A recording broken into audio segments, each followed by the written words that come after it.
The morning sky over Germany on March 6, 1944, carried a silence that felt deceptive, the kind that made veteran Luftwaffe pilots uneasy. Oberleutnant Hans Keller, a survivor of 100 sorties, looked down from his Bf 109 G6 cockpit as the frost-rimmed fields drifted beneath him. He had flown this mission profile countless times: climb above the bomber stream, throttle up, dive into the formation, then peel away toward the eastern horizon, the sanctuary zone. That invisible line, drawn by fuel limits and range tables, had always been Germany's last shield. American escort fighters simply could not follow the bombers all the way to Berlin. At some predictable point they fell away, leaving the heavy bombers exposed. Keller trusted that invisible line the way ship captains trust the sight of harbor lights. But as his flight closed in on the American formation, he felt something wrong in the air. The contrails ahead were thicker, more chaotic, less linear. Something was moving among the American bombers, something fast, predatory, and out of place. When Keller banked left for a better angle, he saw it. A silhouette slicing along the top of the bomber stream, not diving away, not concerned with fuel, not even acknowledging the sanctuary line the Luftwaffe had relied on since 1943. It was slender, graceful, and unmistakably hostile. The pilot wore the white scarf of the USAAF.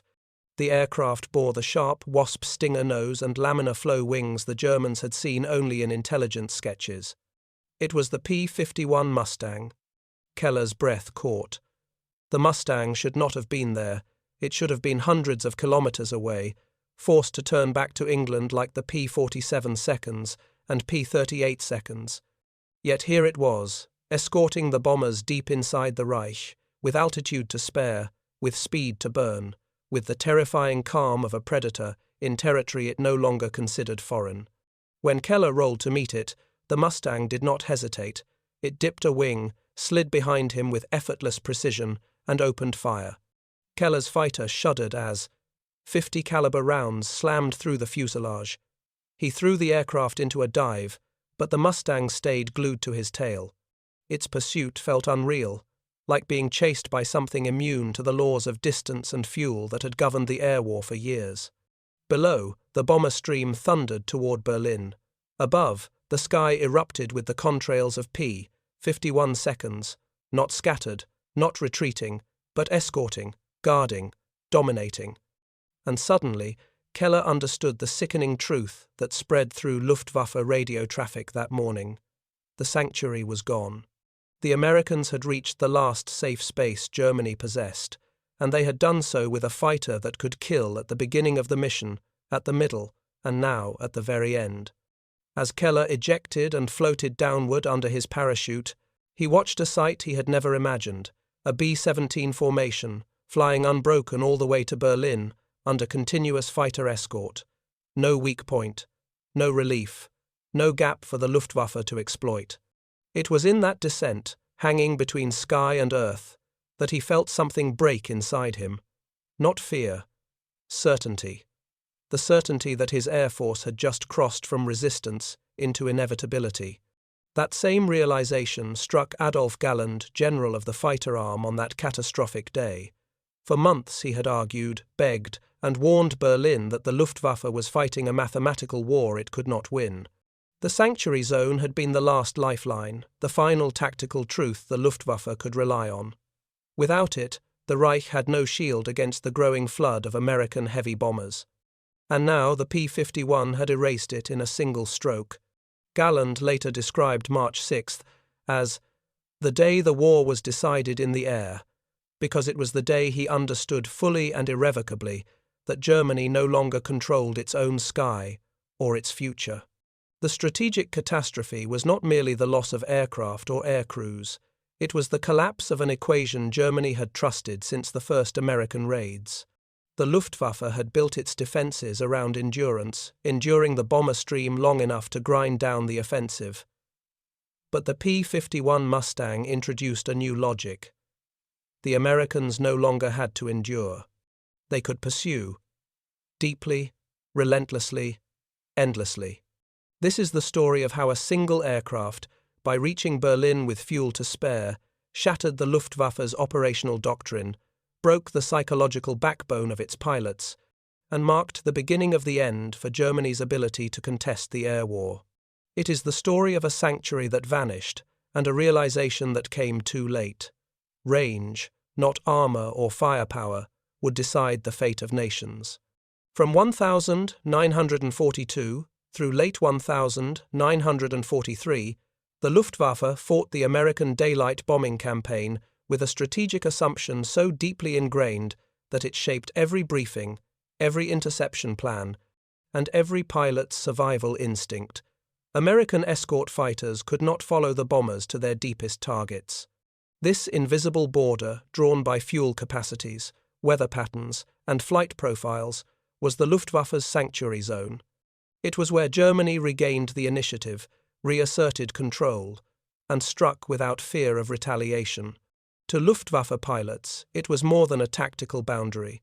It was a psychological shield, a final assurance that no matter how strong the American formations appeared, the Reich still held one decisive advantage: endurance.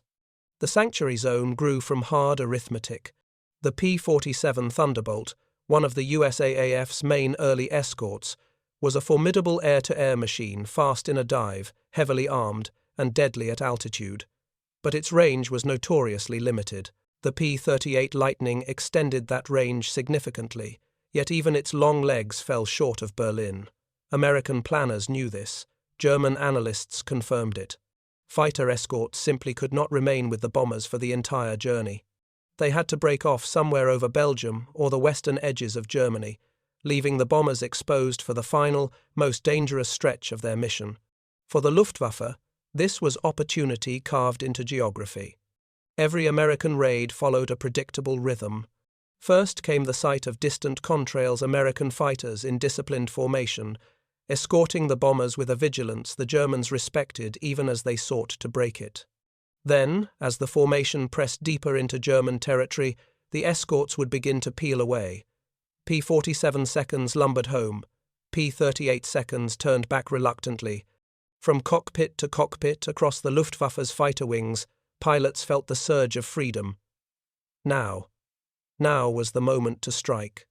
Now was when the American bombers, stripped of their shield, could be torn apart by concentrated waves of Bf 109 seconds and Fu 190 seconds, launched from bases scattered across the Reich. This predictable pattern allowed the Luftwaffe to build a doctrine of interception. Units coordinated their attacks around the exact point where American escorts vanished. Staffel leaders briefed their men on the timing of fuel limitations down to the minute. Ground controllers waited for the precise moment to vector entire Gruppen onto the bomber stream. And as long as the sanctuary zone existed, the system worked. German fighters inflicted heavy losses on American bombers over Schweinfurt, Regensburg, Bremen, Stuttgart. They paid dearly in pilots and aircraft, but the exchange ratio remained favorable enough that the Reich could believe, at least for a time, that the air war could be controlled by courage, discipline, and tactical brilliance. The sanctuary zone also reinforced the Luftwaffe's culture of individual skill. German pilots prided themselves on precision intercepts, head-on attacks, and disciplined vertical maneuvers designed to break bomber formations. These tactics had been honed on the Eastern Front and over the Channel. They found new purpose against American B-17 seconds and B-24 seconds.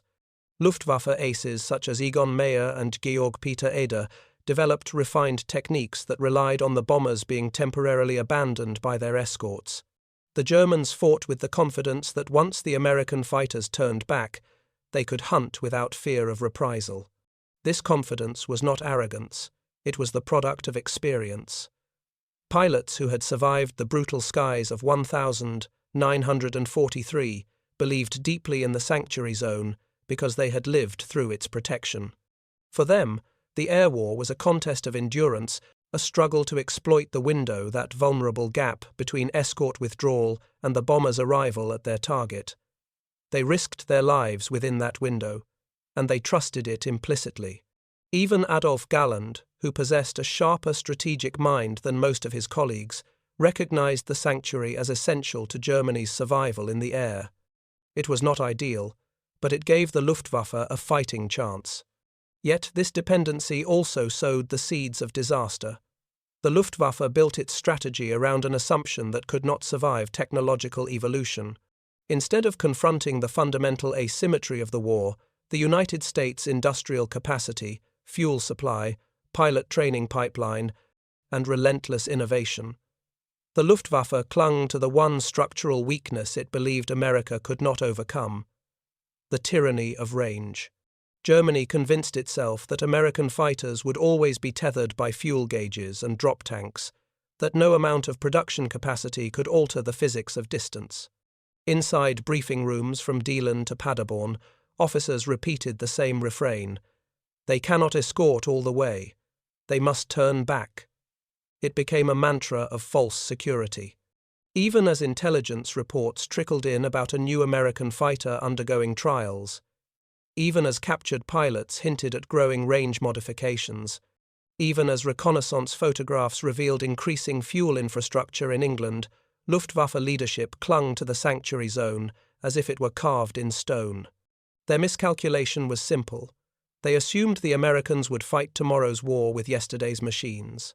The psychological dependence on the sanctuary became so strong that Luftwaffe pilots experienced a kind of relief when they cross-checked altimeter and position and realized they were within it. A bomber stream still protected by fighters might be dangerous. A bomber stream without escorts was prey. Even inexperienced German pilots felt emboldened, knowing they would not suddenly find an American fighter on their six at 25,000 feet. The sanctuary zone shaped their instincts, their reflexes, their sense of spatial awareness. It taught them to trust gaps in range, gaps in escort coverage, gaps in American capability. But history is merciless to doctrines built on static assumptions. The sanctuary zone was not a law of nature. It was a temporary artifact of technology, waiting to be shattered by a single breakthrough. And that breakthrough arrived in the form of a sleek, silver aircraft powered by the Packard-built Merlin engine, equipped with drop tanks, blessed with speed, range, and altitude performance unmatched by anything the Luftwaffe could field: the P-51 Mustang. On March 6, 1944, the sanctuary zone linchpin of the Luftwaffe's air strategy did not shrink, it ceased to exist. And in the ruins of that vanished sanctuary, a new reality emerged. The Americans had claimed the deep skies of Germany, and the Luftwaffe had lost the oxygen of its doctrine.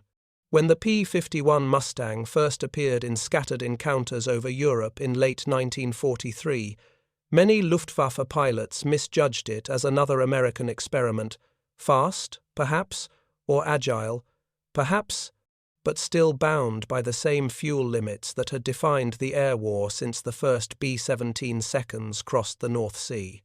The Germans noticed its sleek lines, its unbroken laminar flow wings, its uncanny acceleration, but they did not yet fear it. A new fighter, yes. A threat, yes. A revolution? Impossible. After all, no aircraft could break the tyranny of range, no aircraft could escort bombers to Berlin, no aircraft could accompany the American offensive from takeoff to target and back again. They were wrong.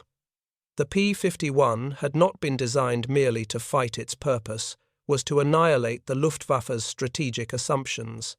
At the heart of this revolution lay a partnership between airframe and engine so perfect it seemed accidental. The original Mustang had been built with the Allison engine, a power plant adequate at low altitude but gasping for breath at high combat altitudes. The American and British engineers who studied early test flights realized something remarkable. The airframe was exceptional, but the engine was holding it back.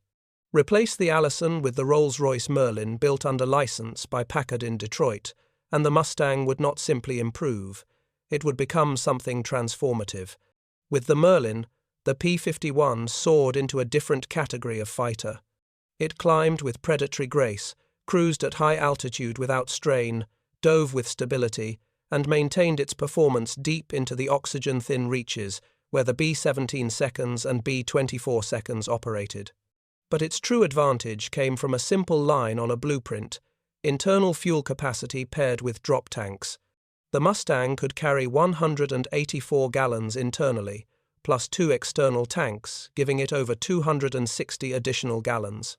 Combined with the efficient Merlin engine, this gave the P-51 the one attribute no other fighter possessed: strategic endurance. It could fly to Berlin, battle the Luftwaffe for hours, and return with fuel to spare. For the first time in the war, the Americans had created an escort fighter that did not turn back. It merely shifted tactics. That endurance reshaped the air war instantly. German pilots, accustomed to counting minutes until the escort withdrawal, suddenly found themselves facing a fighter that grew more aggressive the deeper the bomber stream pushed into Germany. The Mustang pilots did not conserve fuel, they hunted with abandon, diving on any German formation attempting to form up, slicing into attack waves before they ever reached the bombers. The P-51 removed the Luftwaffe's ability to coordinate mass attacks. Squadrons scrambled from their bases, only to find Mustangs already circling above them like falcons, waiting for prey to rise. The sanctuary zone had erased. Now, any altitude, any vector, any timing favored the Americans. Equally devastating was the Mustang's speed. At full power, the P-51B and later P-51D could outrun or outclimb any frontline German fighter except in specialized situations. The Bf-109 G6, weighed down by gun pods and armor, could not match the Mustang's acceleration. The Telview 190A8, brutal in a dive but sluggish in a climb, found its escape routes cut off. The Mustang pilots, disciplined and increasingly confident, learned to dictate the terms of every engagement. They could enter, strike, break away, and re-engage before German pilots could regain positional advantage. Luftwaffe veterans who had grown accustomed to slow-turning escort fighters found themselves shocked by the Mustang's agility at altitude. Its aileron authority, especially at medium speeds, allowed it to snap roll and reposition with unsettling speed. One German pilot described his first encounter with a Mustang as fighting a shadow that refused to stay where physics said it should be. But speed and agility alone did not break the Luftwaffe. What shattered it was the Mustang's persistence. On March 6, 1944, the Berlin raid that changed the course of the air war, the Mustangs demonstrated this persistence in devastating fashion. Before the bombers reached target, P-51 seconds were already engaging German fighters forming up over central Germany. They tore into Bf-109 seconds, climbing through contrail bands, disrupted staffel after staffel, before they could align into attack formations, chased stragglers down to treetop level, and then climbed back into the bomber stream without hesitation. German pilots realized with dread that these escorts were not turning back. Their range was limitless compared to the short fuel window the Luftwaffe had to operate within. The Mustang's dominance also transformed American bomber tactics. No longer forced to rely on defensive formations alone, B-17 seconds and B-24 seconds could finally abandon the rigid box formations that had cost them so many lives in 1943. With Mustangs weaving above and beneath them, the bomber crews felt the first stirrings of confidence in a year. Morale soared. Loss rates plummeted. Missions, once considered near suicidal, became merely dangerous. The bomber offensive, previously constrained by escort range, now expanded with predatory momentum. Targets once left untouched deep inside Germany, ball-bearing plants, aircraft factories, oil refineries now lay exposed. And at every altitude band, the Mustang was there, ready to pounce. The Germans responded with desperation tactics, heavier armament, rocket-equipped W-190 seconds, head-on attacks refined to lethal precision. But the Mustangs countered each adaptation with speed and flexibility. They intercepted rocket fighters before they could steady their aim. They dove into head-on formations with synchronized ferocity, scattering the German attack waves. They hunted returning German fighters as they limped back to their airfields. By late 1944, P-51 seconds were loitering near Luftwaffe bases, waiting for aircraft to take off or land. Such tactics would have been unthinkable a year earlier. The Luftwaffe's pilots were no longer simply fighting battles. They were fighting the collapse of the mathematical structure that had once governed the air war. They knew they could not win by shooting down a few bombers anymore. They had to destroy the escort fighters. And the Mustangs refused to die in the numbers necessary to tilt the attrition curve. The P-51 was not merely an escort fighter. It was a strategic weapon, one that attacked the German air defense system at every point simultaneously. Pilot strength, formation discipline, fuel reserves, industrial targets, and, most fatally of all, morale. By the time the bomber stream returned from Berlin that March afternoon, the German sanctuary was gone, the Luftwaffe's confidence had cracked, and the Mustang had proven that the Americans now commanded the skies not just at the edges of the Reich, but at its heart. March 6, 1944, began like the dozens of raids before it contrails massing over England, engines roaring across the Channel, briefing rooms in Germany buzzing with urgency, but it ended as something altogether different. The day the sky over the Reich stopped belonging to the Luftwaffe. The Americans had struck Berlin before, but never with escorts capable of reaching the target, lingering above it, and shredding any interceptor that dared rise. What made March 6th catastrophic was not the bombs, not the casualties, not even the number of aircraft destroyed. It was the collapsing realization, hour by hour, squadron by squadron, that the Luftwaffe's defensive system built on timing, coordination, and the sanctuary zone no longer functioned. From dawn onward, Luftwaffe radar stations tracked the bomber stream as it advanced eastward. Controllers issued vectors. Gruppen scrambled from dispersal fields. Mechanics rolled carts across icy tarmac. Everything followed the familiar choreography that had defined the air war for a year. German pilots climbed with practiced precision, expecting to meet P-47 seconds or P-38 seconds that would fight a few minutes before fuel forced them home. But as the bomber stream crossed deep into central Germany, the expected withdrawal never came.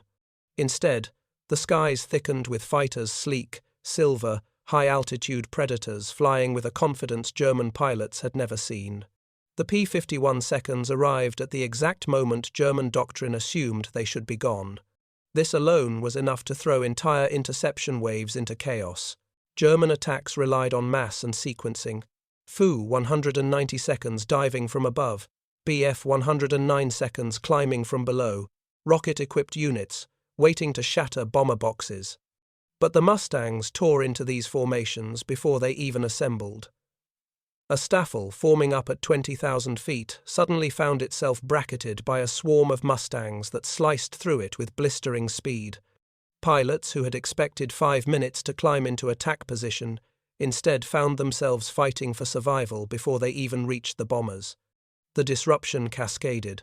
German units arriving late to the fight discovered that their original attack paths were blocked not by bombers, but by escorts. The Luftwaffe's tactical playbook, head-on passes, massed strikes, vertical slashing attacks required timing and cohesion.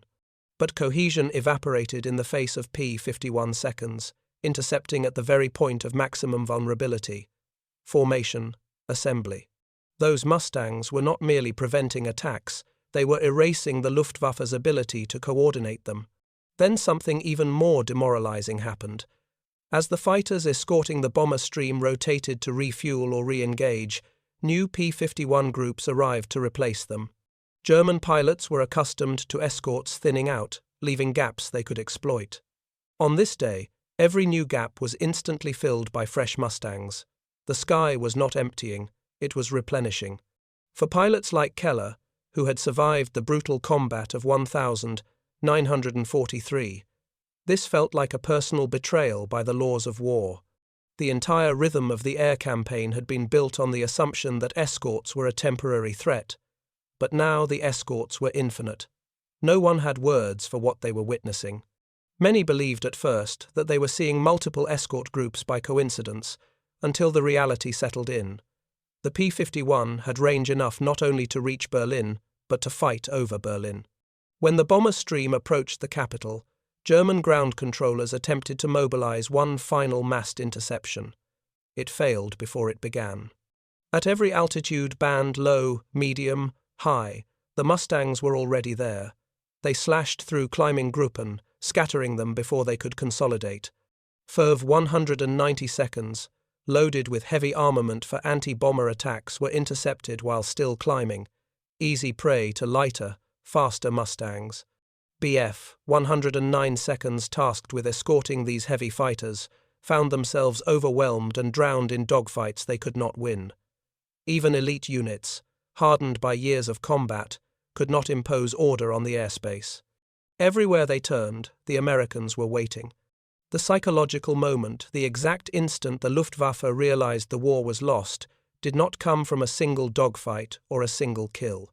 It came when pilots, struggling to escape the melee, dove toward the east, expecting safety, and the Mustangs followed.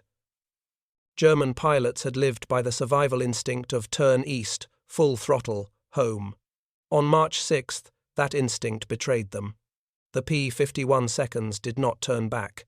They pursued, into the sanctuary, into the spaces the Luftwaffe had believed untouchable, into the very airfields German pilots had trusted as their last refuge. One Staffel commander later wrote that the moment he saw Mustangs circling near his home field, waiting for landing aircraft, pouncing on stragglers, he understood in a single, crushing instant that the war in the air had ended, and we had simply not realized it yet. The Luftwaffe's losses that day were catastrophic, but the numbers alone cannot capture the deeper collapse. Many experienced pilots survived physically, but were broken psychologically. They returned to their bases, hollow-eyed, some shaking, some silent, others openly weeping in the privacy of hangars. They had not just lost comrades, they had lost the future. The system they relied on had disintegrated in front of them. Adolf Galland, receiving the reports as they poured into his headquarters, felt the blow more deeply than anyone. He read account after account, describing a pattern that kept repeating: Mustangs breaking assembly, Mustangs replacing escorts, Mustangs over Berlin, Mustangs near the landing fields. He realized with dreadful clarity that the Luftwaffe could no longer sustain air superiority even for minutes at a time. The Americans now controlled not just the beginning of the air war, but its middle and its end. By sunset on March 6th, the Luftwaffe was no longer a strategic force. It was reacting, bleeding, shrinking. The sanctuary, which had formed the backbone of its doctrine, had evaporated. And Galland, standing amid maps and reports he could no longer use to influence the outcome, understood that the Reich had entered a new phase of war, one defined not by resistance, but by inevitability. March 6th was not just the day the P-51 reached Berlin. It was the day Germany realized there was no longer any place left to retreat. Long before the P-51 appeared over Berlin, Adolf Galland had sensed the Luftwaffe was bleeding to death in slow motion. He had watched his fighter arm wither under the combined pressures of attrition, fuel shortages, political interference, and the gradual erosion of veteran cadres. Yet, despite every warning he delivered to the High Command, despite every plea to prioritize fighter production over bombers and vanity projects, he still clung to one last article of faith: the sanctuary zone. As long as he could mass his remaining pilots inside that protected space, he believed Germany could keep the daylight war survivable, if not winnable. But on March 6th, the sanctuary disappeared. And with it, something inside Galland, something deeply tied to his identity, his convictions, and his understanding of warfare collapsed in a way that no bomb, no defeat, no loss of territory had ever achieved. For Galland and the pilots who served under him, the Luftwaffe was more than a military branch. It was an ethos, forged in the reckless brilliance of the early war years when German fighters dominated Europe's skies. It was a brotherhood built on audacity, initiative, and tactical mastery. Even as Germany's fortunes waned, Luftwaffe pilots preserved a sense of superiority rooted in individual skill. They believed they could outfly the Americans even if they could not outproduce them. This belief was not arrogance but survival. It was the psychological shield that allowed young Germans to strap themselves into cockpits day after day. The P-51 Mustang annihilated that shield. The shock was not that the Americans had created a good fighter, they had done that before. The shock was that the Americans had engineered a machine so superior in range, speed, and endurance that it denied the Luftwaffe any space to perform the maneuvers, formations, or tactics that defined its very identity. Luftwaffe doctrine had been built on carefully timed climbs, coordinated attacks, and the security of withdrawing into friendly airspace. The Mustang cut through those doctrines like a knife through paper. It followed German fighters into their climb. It intercepted them as they assembled. It dove on them during retreat. It prowled above their airfields during landing. There was no angle from which the Luftwaffe could operate with confidence, no strategic rhythm that allowed recovery, no mental framework that could turn chaos back into order. This was not merely material defeat, it was existential. Veteran pilots, once proud of their mastery, found themselves grappling with a terrifying realization. The Americans were now dictating every engagement. Many Luftwaffe aces later admitted that the sense of helplessness they felt that day was unlike anything they had experienced on the Eastern Front or against the RAF. In those earlier battles, defeat had come through human struggle attrition, fatigue, or tactical miscalculation. But on March 6th, defeat came through the shattering of a belief system. They were no longer fighting between equals. They were fighting a force whose technological and industrial superiority had crossed a threshold beyond skill, bravery, or improvisation. Galland felt this acutely. He read the reports from March 6th with mounting dread, not because the losses were numerically catastrophic, though they were, but because the pattern in those reports revealed that every element of Luftwaffe doctrine had failed simultaneously. German formations were broken before they could assemble. Veteran pilots were shot down before they could attack. Elite units were forced to abort missions after losing cohesion. Fuel-starved fighters were chased to their home fields. The Americans had not merely defeated Germany in the air, they had overwritten the rules upon which the Luftwaffe had built its identity. The psychological effect spread rapidly. Pilots who once strapped into their cockpits with fierce pride now hesitated. They worried not about dying that fear had long since dulled, but about dying powerlessly, without even a chance to fight back. The sanctuary zone had offered at least a promise of control. Its disappearance left them exposed at every altitude, every minute, every kilometre of flight. And with exposure came despair. Younger pilots, with only a few hours of training, faced a sky filled with Mustangs flown by combat-seasoned Americans. They were thrown into a war where their death was a statistical inevitability rather than a tactical risk. Older pilots, veterans of France, the Channel, and Russia, felt something even worse, a sense of betrayal by the belief systems they had once trusted. They had been taught that German ingenuity, discipline, and courage could compensate for material shortages. But the P-51 revealed that no amount of ingenuity could compensate for a lack of range. No amount of discipline could compensate for a lack of fuel. No amount of courage could compensate for a machine that could outclimb, outrun, and outlast anything Germany could put into the sky. Galland later described this moment as the emotional turning point of the air war, the instant when the fighter arm collectively realized that bravery was no longer enough. For a force that prided itself on valor, that sentence was the closest thing to a eulogy. In the ideological core of the Luftwaffe, March 6th marked the death of the myth of German aerial invincibility. It revealed the central lie of Nazi militarism, the belief that willpower alone could overcome material imbalance. The Mustang proved that wars are not won by ideology or propaganda. They are won by systems, logistics, engines, and fuel tanks. By manufacturing capacity. By engineering that solves the right problem. By understanding that control of the air requires not only talented pilots, but the ability to appear anywhere the enemy flies. The Luftwaffe could no longer appear anywhere. The P-51 could appear everywhere. And in that revelation, the entire identity of the German fighter arm unraveled, leaving only the stark truth Galland could not deny. The war was lost long before the last Mustang returned to England.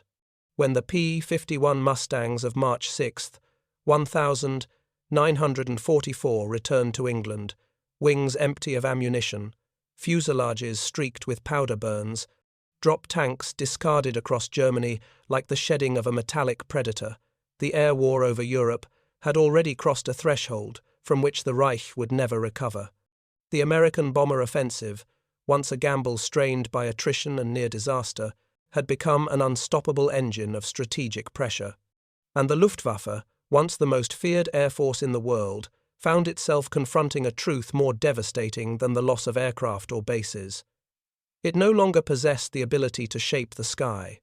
The legacy of that day did not lie in tonnage dropped or factories destroyed.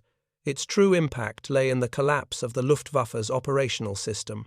For years, Germany had maneuvered within narrow margins, fuel constraints, pilot shortages, damaged airfields, fragmented units, held together by the talent and tenacity of a shrinking veteran corps. The sanctuary zone had been the last architectural support beam holding up a roof already leaning under the weight of Allied production. When the P-51 removed that beam, the structure did not wobble. It fell. After March 6th, every subsequent American raid gained a momentum that Germany could not blunt. The Mustangs took to roaming sweeps deep into the Reich, hunting not only interceptors but instructors, fresh trainees, reconnaissance flights, even aircraft taxiing for takeoff. The Luftwaffe's pilot losses were no longer suffered in brave massed attacks, they were suffered at the edges of airfields, in the moments between scramble order and liftoff, in skies once considered secure. Germany's training pipeline, already strained, collapsed under the predation. Replacement pilots died so quickly that their names rarely made it onto squadron rosters. In the months that followed, German aircraft factories were bombed into ruins. Synthetic fuel plants, the lifeblood of the Luftwaffe, were scorched into uselessness. Entire air fleets were grounded not by combat losses but by the scarcity of aviation gasoline. And as the P-51 seconds gained mastery, they became the airborne spears of an expanding Allied strategy, clearing the air for rail interdiction, oil strikes, armoured advances, and ultimately the dismantling of the German state itself. By the time the Allies crossed the Rhine, the Luftwaffe had ceased to exist as anything more than a collection of scattered, desperate pilots flying machines that no longer decided the war. Yet the P-51's legacy extended far beyond the defeat of Nazi Germany. It reshaped how nations conceived air superiority. Range became the new currency of power, speed became the shield. Endurance measured not simply in distance but in tactical persistence became the decisive factor in controlling the theatre of war. Fighter design around the world shifted from the defensive mindset of short-legged interceptors to the strategic ambition of global reach. The lesson was clear. The air belongs not to those who can win a battle, but to those who can choose where and when to fight it. For the Luftwaffe pilots who survived, the memory of March 6th remained haunting. They spoke of it with a mixture of awe and grief, acknowledging the moment they witnessed the end of their airborne world. The sanctuary they had trusted dissolved. The sky, once their domain, became a realm dominated by American machines that flew farther, faster, and longer than anything Germany could field. Many later admitted that the P-51 had not simply beaten them, it had revealed the illusion upon which their confidence had been built. And for Galland, who had warned for months that the Luftwaffe was fighting a war of arithmetic it could not win, the arrival of the escort fighters over Berlin was not merely a defeat, it was confirmation. The war in the air had been lost the moment the Americans achieved a fighter with the endurance to penetrate the heart of the Reich. Everything afterward, the battles, the sorties, the sacrifices, was coda. The Mustangs had carried the bombers to Berlin, but more importantly, they had carried the truth to the Luftwaffe. No sanctuary remained, and no path to victory was left. In the glowing contrails that faded over Germany's capital, the future of the war and the future of air power was written in unmistakable clarity.